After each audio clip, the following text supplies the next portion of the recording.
जय हिंद दोस्तों, कश्मीर के पहलगाम में यह जो घटना घटित हुई है, इस घटना में जिन परिवारों के साथ यह घटना घटित हुई है, मैं ईश्वर से यही प्रार्थना करता हूँ कि ईश्वर उन परिवारों को यह अपार दुःख सहन करने की क्षमता प्रदान करे। बाकी तो ध्यान रखना कि इस घटना के पीछे ये जितने भी नपुंसक शामिल हैं, ये जितने भी नपुंसक या आतंकवादी ये लोग शामिल हैं, इनका याद रखना इलाज तो बहुत बेहतरीन तरीके से होगा, बहुत ही सही तरीके से किया जाएगा। इनके अंदर इतनी क्षमता तो है नहीं, इतनी ताकत तो है नहीं कि इंडियन आर्मी से आकर के लड़ लें। लेकिन नहीं, बस जब होगा तब चोरी-छुपे आकर के बस इस देश के नागरिकों को परेशान करने का इनका काम है। अब जब भी बात की जाएगी अगर जो है पाकिस्तान वालों से, तो भई वहाँ के जो प्रधानमंत्री हैं या वहाँ के जो आर्मी के चीफ हैं, वो एक ही बात कहेंगे कि नहीं हमारा इनसे तो कोई संबंध ही नहीं है, हम तो इनको जानते ही नहीं है, पहचानते ही नहीं है। अच्छी बात है, पालिए, जितने नाजायज़ औलादों को आप पाल रहे हैं ना, पालिए। ये नाजायज़ औलाद पालने का काम केवल आप ही को नहीं आता। इस तरह के नाजायज़ औलाद हर कोई पाल सकता है। जैसे आप नाजायज़ औलाद पाल रहे हैं, वैसे ही नाजायज़ औलाद हर कोई पाल सकता है। अगर आप इस तरह से जो है नाजायज़ औलाद पाल करके जो है ये जवाब दे रहे हैं ना कि हमारा इनसे कोई संबंध नहीं, तो आपको उस भाषा में भी जवाब दिया जा सकता है। इनको उस भाषा में भी जवाब दिया जा सकता है। अगर ये मजबूर कर देंगे, ये अत कर चुके हैं, इन हदें पार कर चुके हैं, जो हदें पार करनी थी, अब वो सारी हदें ये पार कर दी हैं। अब इनको जवाब मिलेगा और बहुत अच्छे तरीके से मिलेगा। जिस तरह से ये लोग कलमा पढ़वा करके मार रहे थे, जाति धर्म पूछ करके मार रहे थे ना, अब इनको जवाब मिलेगा, बराबर जवाब मिलेगा। और इतने अच्छे से जवाब अब इन लोगों को मिलेगा कि ये उस जवाब की कल्पना भी नहीं किए होंगे। केवल इनको यही पता है ना कि ये जो भारत भूमि है, ये बुद्ध जैसे महात्माओं को जन्म देती है। ये भूल है आप लोगों की कि ये भूमि बुद्ध जैसे महात्माओं को जन्म देती है। ये भूमि सम्राट अशोक जैसे नरसंहार करने वाले महान पुरुषों को भी जन्म देती है।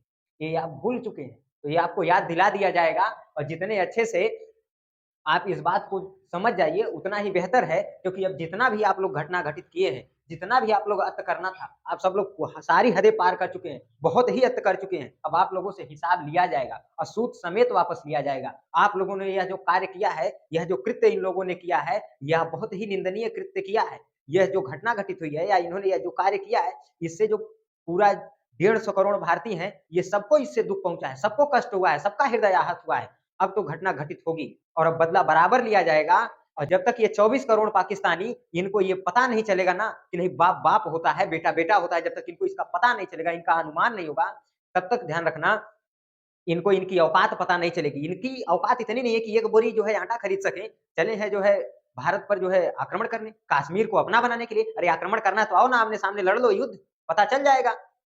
एक तो इनका एक पिता जो है बन करके बैठा है, नाजायज़ बाप बन के बैठा है चाइना और उसी के जो है कहने पर ये बार-बार फुदक करके आ जाते हैं।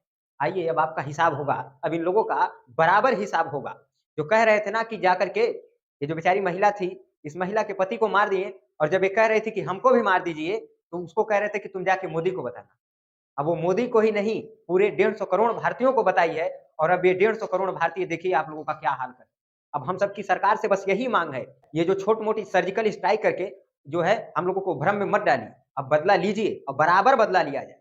हम लोगों के यहाँ देश में हम जान रहे हैं कि अगर युद्ध छिड़ेगा तो देश में महँगाई बढ़ जाएगी, महँगाई की दर ज़्यादा हो जाएगी। कोई दिक्कत नहीं है, हम लोग इस महँगाई को बर्दाश्त करने के लिए तैयार हैं। लेकिन बस अब बदला बराबर लिया जाए। सही तरीके से लिया जाए क्योंकि जब न्याय सही समय पे मिलता है और सही ढंग से मिलता है तभी जाकर के मन को संतुष्टि मिलती है और आत्मा खुश होती है। जब अगर न्याय गलत टाइम पर मिले और बिना समय का मिले ना तो वो केवल एक कोटा होता है जो पूरा किया जाता है, बाकी उसका कोई मतलब ही नहीं रहता, कोई अर्थ ही नहीं रहता। तो अब इन सबसे बदला लिया जाएगा, बराबर लिया जाएगा और सही तरीके से लिया जाएगा। पाकिस्तान का एक सरकारी जो है आतंकवादी संगठन ग्रुप है।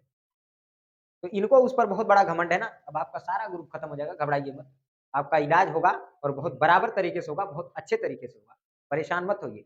आप जितना भी तरीके से इस देश को परेशान करने वाले थे ना, आप कर चुके हैं। अब आपकी बारी है। अब आपसे बदला बराबर लिया जाएगा। बाकी हम पहलगाम वासियों से एक बात कहना चाहते हैं कि ये याद रखिए कि जितनी भी ये जो है आतंकवादियों की एक्टिविटी होती है, ये जितने भी आतंकवादी घटनाएँ हो रही हैं, ये याद रखिए कि जहाँ पर भी हो रही हैं, वहाँ के बिना किसी लोकल व्यक्ति के संपर्क के ये घटनाएँ संभव नहीं है। जब तक वहाँ का कोई लोकल व्यक्ति सम्मिलित नहीं होगा, तब तक कोई भी व्यक्ति किसी भी वारदात को अंजाम नहीं दे सकता।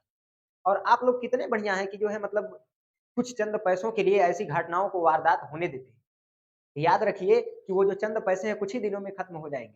आपके यहाँ ना कोई खेती है, ना आपके यहाँ कोई बिज़नेस है, कोई चीज़ें नहीं है। आपके यहाँ ना कोई इंडस्ट्री है, क्या करेंगे आप बताइए? आपके यहाँ एक ही चीज़ था, टूरिस्ट प्लेस था, जिसकी वजह से लोग वहाँ घूमने जाते थे। आपका वो भी मार्ग अब क्या हो चुका है? अवरुद्ध हो चुका है। ऐसी घटना के बाद वहाँ कौन जाएगा?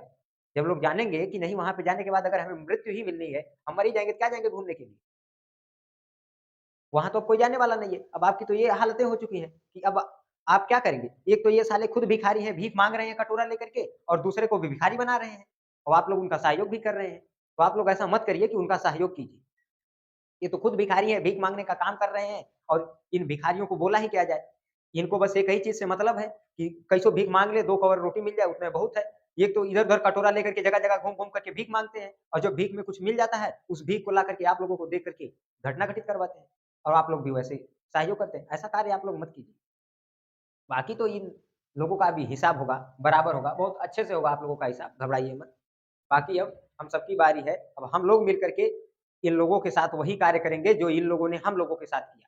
इस घटना पर जितना भी बोला जाए, वह सब कम है। बाकी हम लोग कुछ बोल करके भी क्या कर सकते हैं कि जिन परिवारों के साथ ऐसा घटित हुआ, जिनका बेटा छिन गया, जिनका पति छिन गया, जिनका भाई छिन गया, जिनकी पत्नी छिन गई, माता-पिता छिन गए, हम लोग उन परिवारों को कुछ दे तो नहीं सकते, लेकिन बस ईश्वर से यही प्रार्थना कर सकते हैं कि ईश्वर उन परिवारों को यह अपार दुःख सहने की क्षमता प्रदान करे और सरकार जल्द से जल्द उन परिवारों को न्याय दिलाने का प्रयास कर सके।